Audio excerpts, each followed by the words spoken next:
Well, good afternoon. Um, we are enjoying another beautiful day here in Houston, starting to get hot again. Had a lot of rain over the weekend, which is your annual reminder to make sure your flood insurance is up to date. If you need to renew it, go ahead and do it now, because remember there's a 30-day wait. And make sure that's in place. It's not that expensive. It's less than 450 in most cases, and it's just good for peace of mind. Um, the economy is the major question on everybody's mind right now. And economically, uh, the news continues to come out. Things aren't good.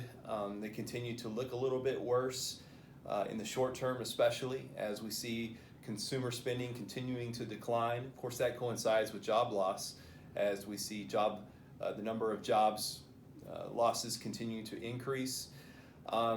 A lot of the sectors where jobs are being lost are in retail, hospitality services.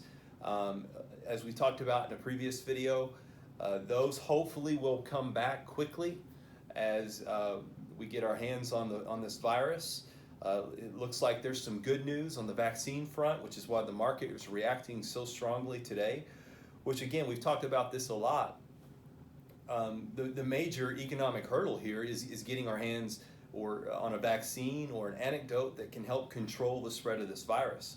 If that happens, we can all get back to work without concern and start trying to grow this economy again. And I think that's why the market's reacting, of course, so positively to any sort of news on that front.